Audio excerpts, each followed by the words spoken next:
మదనపల్లి పట్టణంలో ప్రైవేట్ మరియు corporate schools యాజమాన్యాల వారు విద్య పేరుతో దోపిడీకి చేస్తూ అలాగే నియమ నిబంధనలకు విరుద్ధంగా స్కూల్స్ నడుపుతున్న వారిపై వెంటనే చర్యలు తీసుకోవాలని చెప్పి ఈరోజు బహుజన్ యువసేన బీవైఎస్ ఆధ్వర్యంలో స్థానిక డిఈఓ గారికి ఫిర్యాదు చేయడం జరిగింది.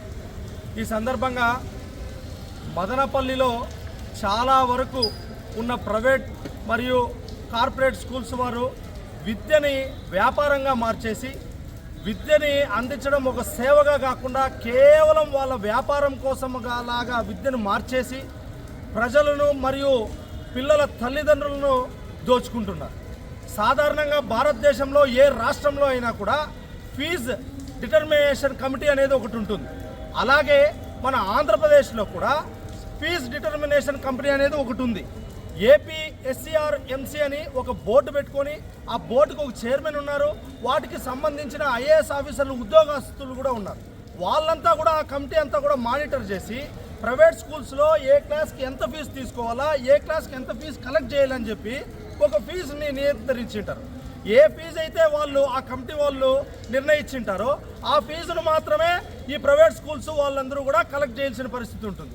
కానీ మన మదనపల్లిలో గమనిస్తే ఆ కమిటీ వాళ్ళు నిర్ణయించిన ఫీజు బోర్డు డిస్ప్లే ఉండదు.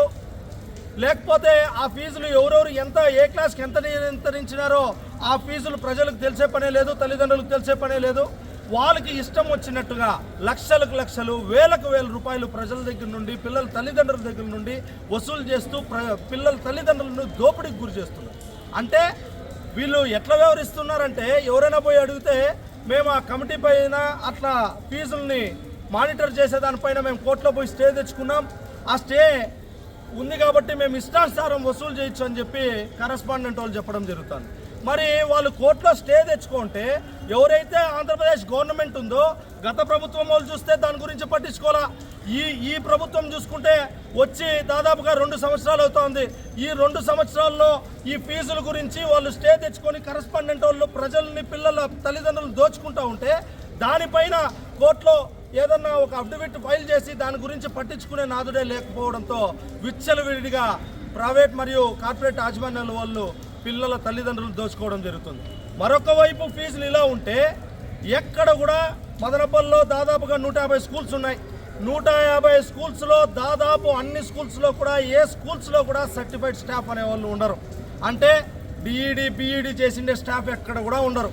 కేవలం పిల్లలకి చదువు చెప్పేకి ఎవరెవరు ఉండాలా, స్టాఫ్ ఉండాలా అనే ఉద్దేశంతో 10th పాస్ అయ్యే వాళ్ళు 10th క్లాస్ వాళ్ళకి చదువు చెప్తా ఉంటారు, ఇంటర్ ఫెయిల్ అయ్యే వాళ్ళు 10th క్లాస్ వాళ్ళకి చదువు చెప్తా ఉంటారు.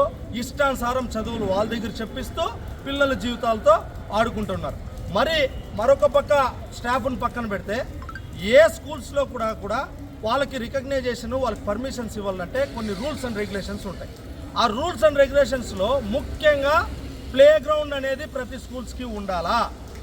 లేకపోయిన పరిస్థితిలో అంటే పెద్ద పెద్ద కార్పొరేట్ సిటీస్లో అట్లా వాళ్ళకి ప్లే గ్రౌండ్ దొరకడం కష్టమైనప్పుడు కూడా గవర్నమెంట్ ప్లే గ్రౌండ్స్ కానీ లేక పెద్ద పెద్ద గ్రౌండ్ ఎక్కడైనా ఉంటే ఆ గ్రౌండ్కి వీళ్ళు అటాచ్ చేసుకొని దాంట్లో పిల్లల్ని వారానికి 2 సార్లైనా అక్కడికి పిలుచుకొని పోయి వాళ్ళు ఆడించాలనే రూల్ ఉంటుంది. కానీ మదనపల్లిలో చూస్తే దాదాపుగా అన్ని స్కూల్స్కి ప్లే గ్రౌండ్సే ఉండవు. కానీ వాళ్ళకి పర్మిషన్స్ ఇచ్చేసి ఉంటారు, కానీ వాళ్ళకి రికగ్నైజేషన్స్ ఇచ్చేసి ఉంటారు. ఫైర్ సేఫ్టీ మెజర్స్ ఉండవు, కానీ వాళ్ళకి పర్మిషన్స్ రికగ్నైజేషన్స్ ఇచ్చేస్తారు. ఒకవేళ ప్రమాదవశాత్తు ఎక్కడైనా కూడా ఫైర్ యాక్సిడెంట్ జరిగితే పిల్లల ప్రాణాలకు ఎవరు గ్యారంటీ? అంటే అప్పుడు మళ్ళీ స్కూల్ యాజమాన్యాలపైన కేసులు పెడితే ఏముంది, వాళ్ళని క్రిమినల్ కేసులు చేసి అరెస్ట్ చేస్తే ఏముంది, పిల్లల ప్రాణ నష్టం జరిగిన తర్వాత ఏం చేస్తే ఏముంది? దీని గురించి మదనపల్లి MEO గారికి దాదాపుగా 3 సంవత్సరాలుగా మేము చెప్తానే ఉన్నాం. ఇప్పుడు ఎవరైతే MEO గారు ప్రభాకర్ రెడ్డి గారు ఉన్నారో అదే MEO గారు గత 3 ఏళ్ళుగా ఉన్నారు. గత 3 సంవత్సరాలుగా మేము దాని గురించి చెప్తూనే ఉన్నాం, దాని గురించి మేము అర్జీలు ఇస్తూనే ఉన్నాం. కానీ ఒక్కసారి కూడా ఏ స్కూల్కి కూడా పోయి ఇన్స్పెక్షన్ చేసిందే లేదు. చేసి ఎక్కడ కూడా స్టేషనరీ అమ్మకూడదని ఉంటుంది, కానీ ప్రతి స్కూల్లో స్టేషనరీ బుక్కులు యూనిఫామ్లు మా స్కూల్లో కొనుక్కోవాలా, మా స్కూల్ లేబుల్ ఉండే బుక్లే కొనుక్కోవాలని చెప్పి ప్రతి స్కూల్లో వేలకు వేల రూపాయలు వసూలు చేస్తూ ఉన్నా కూడా MEO గారు కానీ DO గారు కానీ సంబంధిత అధికారులు కానీ ఎవ్వరు కానీ దాని గురించి పట్టించుకునే నాదుడే లేరు. ఏమి మేమేమైనా అడిగితే 2 ఎంఈఓలు ఉన్నారు, అంత పెద్ద అన్ని స్కూల్స్ని మేము ఎట్లా చేయాలా, మేము ఎట్లా ఇన్స్పెక్షన్ చేయాలని చెప్పి ఇన్ రిటర్న్ మమ్మల్ని అడుగుతారు. మీరు ఒక కమిటీని ఏర్పాటు చేయండి, కలెక్టర్ గారి దగ్గర పర్మిషన్ తీసుకొని ఇట్లా విచ్చలవిడిగా ప్రజలను దోచుకుంటారు, తల్లిదండ్రులు దోచుకుంటారు అని చెప్పి ఒక కమిటీని ఏర్పాటు చేసి ఒక 3 మెన్ కమిటీనో 4 మెన్ కమిటీనో వేసి కొంతమంది కొన్ని స్కూల్స్ ఇన్స్పెక్షన్ చేస్తే వారంలో ఏ స్కూల్స్ ఉన్నాయో అన్ని స్కూల్స్లో కూడా ఇన్స్పెక్షన్ అనేది పూర్తి జరుగుతుంది. మరి ఎందుకు మీరు బాధ్యతగా మీకు జీతాలు ఇస్తానేది ఇవన్నీ మానిటర్ చేయాలనే కదా, ప్రజలకు సేవ చేయాలనే కదా మీకు జీతాలు ఇస్తానేది. మరి అవన్నీ మర్చిపోయి వాటిని ఏమీ పట్టించుకోకుండా వారితో కుమ్మక్కైపోయి ఇష్టానుసారం వ్యవహరిస్తూ ఉంటే ప్రజలు ఈరోజు సామాన్య ప్రజలు పిల్లల్ని చదివించాలని చెప్తే వాళ్ళ ఆస్తులు అమ్మాల్సి